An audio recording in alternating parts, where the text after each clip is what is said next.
반갑습니다. 반가우시죠? 네, 오래간만에 뵙겠습니다. 그동안 안녕하셨습니까? 성도님들께서 기도해 주셔서 안식일을 잘 보내고 돌아왔습니다. 그동안 우리 모두를 지켜주시고 우리 교회와 우리 나라를 지켜주신 하나님께 감사드립니다. 또 기도해 주신 성도 여러분들께 진심으로 감사드립니다. 자, 같이 한번 기도하시고 이 말씀 생각해 보시겠습니다. 참 좋으신 우리 하나님 아버지, 놀라우신 은혜 가운데 저희들이 이 자리에 이처럼 모였습니다. 우리에게 강권적인 은혜와 사랑을 베풀어 주신 하나님, 감사하며 찬송하는 사랑하는 성도들, 주님 앞에 마땅히 돌려드려야 할 경배를 드리며 영광을 돌리기를 원하오니 하나님 이 시간도 기뻐 받으실 줄로 믿습니다. 우리는 아무 자격이 없지만 예수님 십자가에 돌아가신 그 보혈의 능력만 믿고 주 앞에 나옵니다. 하나님, 우리 각 사람을 받아주실 줄로 믿습니다. 새롭게 새로운 은혜를 더해 주실 줄로 믿습니다. 온전히 주께 맡기기를 원하여서 언제나 우리 항상 함께 하시는 예수님 이름으로 다시 한 번 더 간절히 기도합나이다. 아멘. 오늘 설교 제목은 너희 몸으로 하나님께 영광을 돌리라입니다. 자, 20절 말씀 한번 같이 읽어보시겠습니다. 오늘 본문 마지막 절 말씀인데요. 20절 함께 읽으십니다. 값으로 산 것이 되었으니 그런즉 너희 몸으로 하나님께 영광을 돌리라. 오늘 본문의 마지막 구절이니까요. 지금 이 말씀은 오늘 본문의 결론입니다. 자, 한번 같이 하실까요? 너희 몸으로 하나님께 영광을 돌리라. 너희 몸으로 하나님께 영광을 돌리라. 우리의 무엇으로 하나님께 영광을 돌리라고요? 몸으로요. 우리는 우리 몸에 대한 깊은 성찰이 필요합니다. 우리 몸에 대한 뭐가 필요하다고요? 깊은 성찰이 필요합니다. 진 게츠 목사님이라는 분이 계십니다.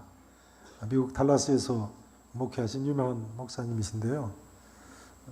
저도 유학 때 한국 목사님들이 오셔서 진 게츠 목사님이 유명한데 달라스에 있는 그 교회를 좀 안내를 해달라고 하셔가지고 달라스까지 가는 비행기표를 사줘서 같이 모시고 가서 그 진 게츠 목사님을 뵀던 적이 있습니다. 그 진 게츠 목사님이 자기 아버지가 돌아가셨을 때의 기억을 책에 써놓은 부분이 있는데요. 건강하시던 아버지가 90세가 다 되셔서 돌아가시는데 밭에서 트랙터를 몰고 일을 하시다가 돌아가셨다고 합니다. 트랙터를 몰다 벼랑간 돌아가셔서 이제 돌아가셨다는 소리를 듣고 달려가 보니까 트랙터 밭 바깥으로 나가서 나무에 부딪혀서 트랙터가 찌그러져 있는데 아버지가 그 트랙터 안에서 돌아가셨더랍니다. 진 게츠 목사님 말이요. 글에 이렇게 쓰고 있습니다. 아버지를 보는 순간 이제 아버지의 몸은 더 이상 하나님의 영혼이 거하는 집이 아니라는 생각이 내게 들었다. 돌아가신 아버님의 몸이 더 이상 아버지의 영혼이 거하는 집이 아니라는 생각이 들었다. 글쎄요. 항상 삶과 죽음에 대해서 설교하는 목사님입니다만 돌아가신 아버님을 뵈니까 정말 인간의 몸이 무엇인지를 새삼스럽게 깨달으신 것 같습니다. 그렇습니다. 우리도 우리 몸에 대한 깊은 성찰이 필요합니다. 오늘 본문 19절에 보면 사도 바울은 우리 몸을 무엇이라고 가르치고 있습니까? 자, 19절 말씀 같이 함께 읽어보십니다. 시작. 너희 몸은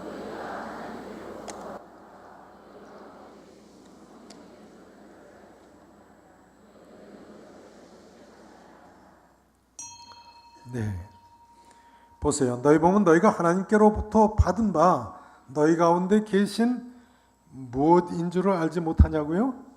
성령의 전. 바울, 우리 몸은 무엇이라고 가르치고 있습니까? 따라서 하시죠. 성령의 전. 성령의 전. 여러분, 예수님 믿는 사람은요, 내 몸 안에 성령 하나님께서 들어와 계시다고 믿으셔야 됩니다. 내 안에 성령님이 성령 하나님께서 들어와 계시다고 믿으십니까? 제가 안식월에 대해서 미국에 가가지고 공부하는 딸들을 만나니까 그렇게 좋을 수가 없더라고요. 제가 전에 그런 말씀을 드린 적이 있지 않습니까? 이제는 세계 어느 곳을 가도 딸들이 있는 곳에 가는 것만 못하다고요.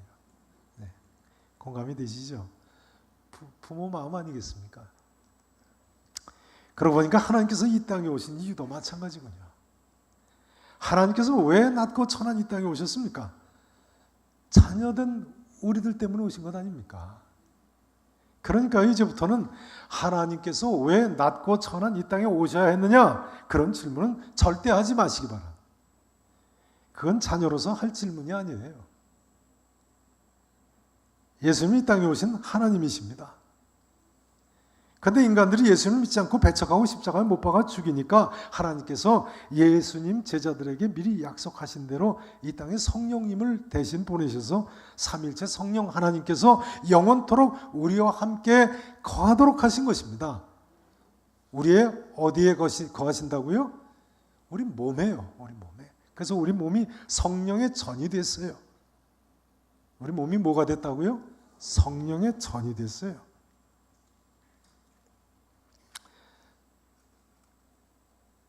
우리가 아마 이 한 가지 사실, 우리 몸이 성령의 전이라는 사실 한 가지만 알아도 모든 사람은 하나님 뜻에 합당한 삶을 살 것입니다.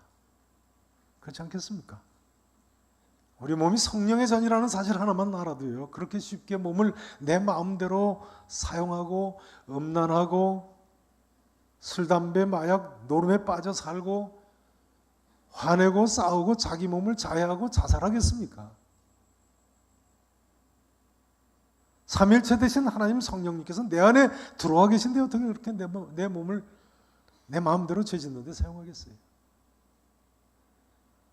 사도 바울은 지금 이방 헬라의 대표적인 타락한 도시인 고린도에 있는 고린도 교회 교인들을 향해서 이처럼 분명하게 외치고 있는 것입니다. 너희 몸은 성령의 전인이라 음행을 피하라. 자, 18절 19절 한번 보시죠. 18절 19절 18절 말씀 같이 읽으십니다. 시작. 음행을 피하라. 사람이 범하는 죄마다 몸 밖에 있거니와 음행하는 자는 자기 몸에 죄를 범하느니라. 너희 몸은 너희가 하나님께로 받은 바 너희 가운데 계신 성령의 전인 줄을 알지 못하느냐 하면서 하는 말씀입니다. 고린도시는 당시 음란한 헬라 문화 중에서도 가장 타락한 도시로 알려지고 있습니다. 고린도시는 이를테면 신약시대의 소돔과 고모라 성입니다. 당시 고린도시에는 음행이 아예 당연한 것으로 여겨지는 사회였다고 합니다. 시의 아크로폴리스 산이 해발 575m의 산인데 그 산 위에 미의 여신 아프로디테를 위한 신전을 지어놓고 미의 여신을 온 도시 사람들이 숭배를 했어요. 그래가지고 그 신전에 1000명 이상의 여사제들이 창녀 노릇을 했다는, 공식적으로. 인간이 이 정도까지 악할 수 있네요.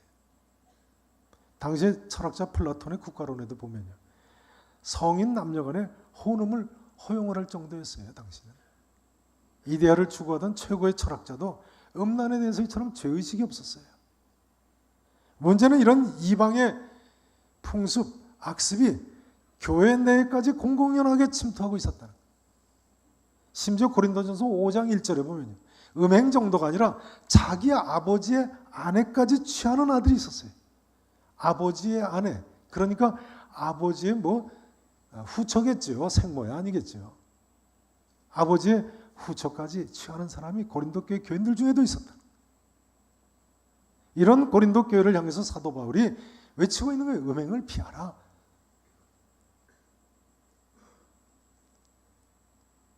너의 몸이 성령의 전주를 알지 못하느냐.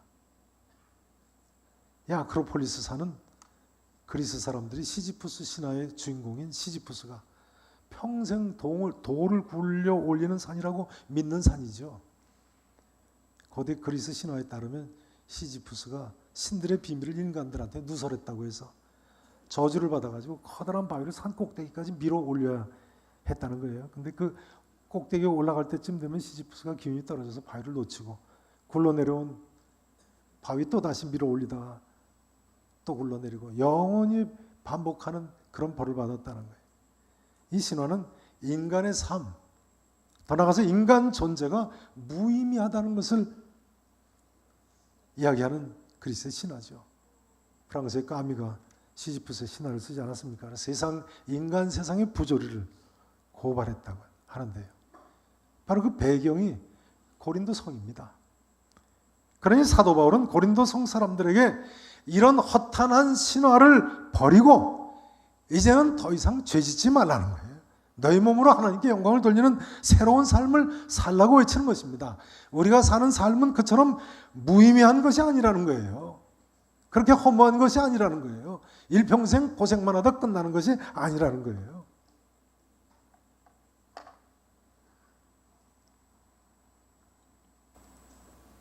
그런데 여러분, 우리가 살고 있는 이 도시는 고린도 성보다 낫다고 생각하십니까? 글쎄요, 고린도 시나 인천 시나 뭐 차이가 있는 생각이 듭니다. 그렇지 않습니까? 요 계산동 일대만 봐도 얼마나 기가 막힙니까? 요즘 지방선거 중인데요. 그 왜 지방자치단체장들이나 지방의회에 출마하는 분들이 그런 유곽지대를 없애겠다는 공약을 안 내는지 모르겠어요. 그런 공약만 내면 저는 여당이고 무조건 지고집니다. 네. 여러분, 우리가 살고 있는 이 시대가 신약 시대의 로마 제국보다 낫다고 생각하십니까? 별로 그런 것 같지 않네요. 우리도 이 음란한 세상을 향해서 이렇게 외쳐야 되겠습니다. 음행을 피하라. 너희 몸은 너희가 하나님께로부터 받은 바 너희 가운데 계신 성령의 전주를 알지 못하느냐? 너희는 너희 자신의 것이 아니라, 따라서 하실까요? 너희는 너희 자신의 것이 아니라, 너희는 너희 자신의 것이 아니라, 하나님, 제 몸은 제 것이 아닙니다. 이렇게 고백하시는 시간이 되시기 바랍니다. 이제 바울은 15절을 보면요, 우리 몸에 대해서 또 뭐라고 이야기합니까? 15절 말씀을 같이 읽으십니다. 15절 함께 읽으십니다. 너희 몸이 그리스도의 지체인 줄을 알지 못하느냐? 내가 그리스도의 지체를 가지고 창녀의 지체를 만들겠느냐? 아멘. 바울은요, 우리 몸에 대해서 두 번째로 따라서 하시죠. 너희 몸이 그리스도의 지체인 줄을 알지 못하느냐? 그리스도의 지체라고 가르치고 있어요. 우리 몸 그리스도의 지체라고요. 따라서 하시죠. 너희 몸은 성령의 전인 줄을 알지 못하느냐? 너희 몸이 그리스도의 지체인 줄을 알지 못하느냐? 우리의 몸이 성령의 전일 뿐만 아니라 예수 그리스도의 지체라고 가르치고 있습니다. 우리 몸이 그리스도의 지체라는 이야기는요, 우리 몸이 그리스도의 몸과 연합되었다는 뜻입니다. 그리스도의 지체니까요. 뗄래야 뗄 수 없는 그런 연합관계라는, 이런 경우 예수님은 우리의 머리가 되시는 것이죠. 우리는 예수님의 지체 아닙니까? 중요한 점은 그렇기 때문에 우리가 우리 몸으로 죄를 범하면 누구를 욕되게 하는 것이 됩니까? 머리 되시는 그리스도께 욕이 되는 거예요. 여러분, 세상의 어떤 종교도요, 이 정도의 완벽한 성결 교리를 가진 종교는 없습니다. 내가 이 몸으로 죄를 범하면 그리스도를 욕되게 하는 것이다. 왜냐하면 우리 몸은 그리스도와 신비하게 연결되어 있는 지체로 연합된 지체니까요. 존재니까요. 여러분, 정말 내 이 몸이 그리스도와 이처럼 연합되었다고 생각하십니까? 자, 여기 한번 보세요. 제 오른손을 보세요. 제 오른손 보세요. 자, 여러분도 같이 한번 오른손 들어보세요. 이렇게 들어보세요. 자, 이 오른손 누구 것이라고요? 내 것이 아니라니까요. 누구 거예요? 그리스도의 것입니다. 하나님의 것입니다. 그러니 우리가 이 손 가지고 누구의 영광을 위해 살아야 되겠어요? 하나님의 영광을 위해서. 오늘 말씀이 바로 그런 내용입니다. 자, 15절을 보세요. 15절 말씀. 다시 한번 보세요. 15절 함께 읽으십니다. 시작. 너희 몸이 그리스도의 지체인 줄을 알지 못하는. 되셨습니다. 그러니 사실은 손만이 아니죠. 내 이 팔도, 내 이 눈도, 귀도, 코도, 입도, 내 몸 전체가 다 그리스도의 것이고 하나님의 영광을 위해서 살아야 하지 않겠습니까? 예수 그리스도의 지체인데요.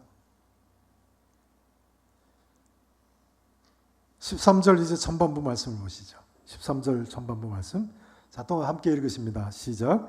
음식은 배를 위하여 있고 배는 음식을 위하여 있으나 하나님은 이것저것을 다 폐하시리라. 음식은 배를 위하여 있는 것이고 배는 음식을 위하여 있으나 하나님은 이것저것을 다 폐하시리라. 여기 이것저것이 뭐겠습니까? 음식과 배를 이야기하는 거죠. 그러니까 음식과 그 음식 먹는 우리 몸의 배, 하나님께서 어느 날인가는 전부 폐하신다는 거예요. 다 멸하신다는 거예요. 틀림없지요. 그러니 무슨 말씀입니까? 우리 모두가 그날이 임하기 전에 하나님께서 허락하신 이 몸을 가지고 주님 영광을 위해서 살아야 된다는 거예요. 그날이 오기 전에. 근데 중요한 점은요, 우리 주님께서는 우리의 몸을 위하신다는 점입니다. 우리 몸을 어떻게 하신다고요? 위하신다고요. 어디에 나와 있습니까? 자, 13절 말씀 다시 한번 보세요. 음식은 배를 위하여 있고 배는 음식을 위하여 있으나 하나님은 이것저것을 다 폐하실 때가 있습니다. 그 다음 보세요. 몸은 음란을 위하여 있지 않고 오직 누구를 위하여 있어요? 주를 위하여 있으며, 그 다음 따라서 하시죠. 주는 몸을 위하여 계시느니라. 주는 몸을 위하여 계시느니라. 주님께서 우리 뭘 위해서 계신다고요? 우리 몸을 위해서요. 우리 몸을 위해서 존재하신다는 거예요. 아, 이게 무슨 말씀인가요? 그러면요, 주님께서 우리 몸을 위해서 뭘 하십니까? 그 다음 기절 읽어보십니다. 14절 함께 읽으십니다. 14절 말씀 시작. 하나님이 주를 다리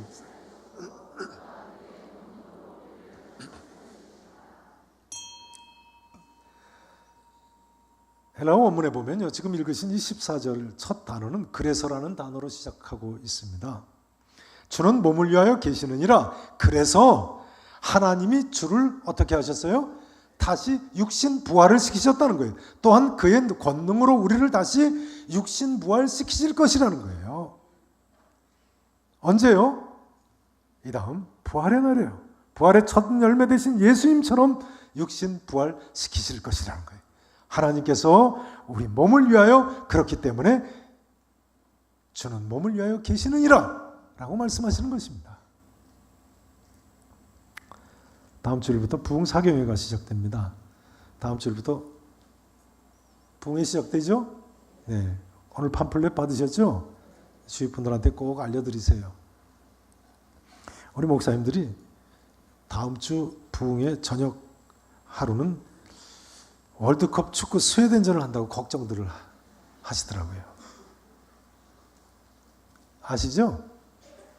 아, 모르시나요? 그건 모르시는데 제가 괜히 가르쳐 드렸나요? 스웨덴전이 저녁 몇 시에 시작하냐고 하니까 저녁 9시라고 그래요. 제가 그랬습니다.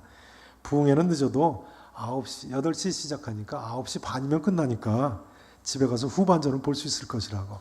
그렇게 되지 않겠습니까? 여러분, 축구 경기에서 전반전이 중요합니까? 후반전이 중요합니까? 전반전이 중요해요? 후반전이 중요해요? 사실 저는 부흥회 일정 정할 때 벌써 월드컵 스웨덴전이 저녁 9시 시작이라는 사실을 알고 있었습니다. 그거 다 참고해서 부흥회 일정도 정한 겁니다. 물론 부흥 강사 목사님 일정에 맞춘 겁니다만, 그러나 우리가 축구만 봐서 되겠습니까? 은혜도 받고 축구도 봐야지. 그러시죠? 네, 혹시라도 남편분들께서 축구 봐야 한다고 부흥회 못 간다고 하는 분 계시면 이렇게 말씀을 드리세요. 우리 목사님이 은혜도 받고 축구는 후반전만 보면 된다고 그랬다고. 우리가 은혜 먼저 받아야 됩니다. 은혜 먼저 받아야 되겠어요. 아멘이시죠? 수년 전에 저하고 나이가 비슷한 분이 50대 초반으로 암으로 돌아가신 남자 성도님이 계셨습니다. 암 말기에 저희 교회에 등록하시고 처음 믿기 시작하신 분이세요. 아마 한두 번 교회 나오셨는지 그렇습니다. 근데 그분이 왕년에 차범근 선수하고 같이 국가대표 축구 선수 하시던 분이시라고 그래요. 저도 이름을 알겠더라고요. 이름 들으시면 아는 분들이 많으실 겁니다. 근데 이제 돌아가셔가지고 임종 예배를 제가 드리러 갔더니요. 그분 형님이 저한테 그러시는 거예요. 과거 유명했던 우리나라 축구 선수들 이름을 누구누구 부르시면서요. 희태, 범근이 다 얘 친구죠. 그러는 거예요. 같이 국가대표 축구 선수들이었으니까요. 젊은 시절 그렇게 건강하게 그라운드를 누비고 우리나라를 대표했었습니다만 육체의 건강이나 아름다움도 다 영원한 것이 아니군요. 이런 것이 연약한 우리 몸의 실상입니다. 죄송한 말씀입니다만 우리도 언젠가 다 사실은 같은 길을 가지 않겠습니까? 그런데 이런 우리의 연약한 몸을 우리 하나님께서 위하셔서요. 예수님처럼 그 권능으로 다시 살리신다는 거예요. 하나님께서 예수 그리스도를 육신 부활시키신 것처럼 우리도 또한 그 권능으로 육신 부활시키시리라. 틀림없습니다. 우리 몸이 그리스도의 지체이기 때문에 당연히 어느 한날에 이 몸까지도 육신 부활하게 될 줄로 믿으셔야 됩니다. 그러니 한 줌 흙에서 온 우리가 한 줌 흙으로 다시 돌아가기 전에 부활의 소망 가운데 이 몸으로 말이죠. 하나님의 영광 위에서 살아야 되지 않겠습니까? 이제 말씀 증거를 마쳐야겠습니다. 사랑하시는 성도 여러분, 우리 모두 우리의 몸으로 하나님께 영광을 돌릴 수 있는 사람들이 됐습니다. 바울은요, 데살로니가전서 5장 23절에서 그래서 이렇게 이야기합니다. 평강에 하나님이 친히 너희를 온전히 거룩하게 하시고 또 너희의 온 영과 혼과 몸이 말이죠. 우리 주 예수 그리스도께서 강림하실 때에 흠없게 보존되기를 원하노라 했습니다. 이 자리에 계신 모든 분들께서요, 온전히 거룩한 삶을 사심으로 그리스도께서 강림하신 그날까지 영혼뿐만 아니라 몸까지도 흠없게 보존되실 수 있기를 우리 구주 예수 그리스도 이름으로 간절히 축원하겠습니다. 기도하시겠습니다.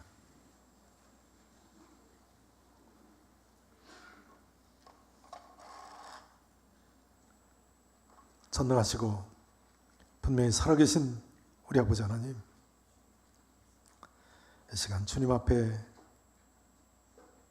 아무리 생각해도 구원받을 아무 자격이 없는 저희들 믿음으로 무릎을 꿇습니다. 주님, 우리의 죄악을 용서해 주시옵시고 하나님, 이제는 말씀을 통해서 하나님 뜻을 알아사오니 우리 자신을 쳐서 복종시키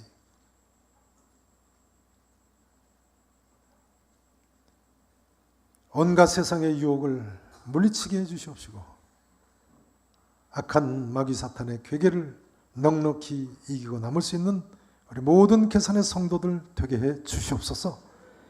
예수 그리스도께서 우리의 육신을 부활하시는 그날까지 내 안에 계신 성령님의 전으로서 부족함이 없는 삶을 살게 해 주시옵시고 머리 대신 그리스도께 온전한 영광을 돌리는 우리와 우리의 자녀들이 되게 해 주옵소서.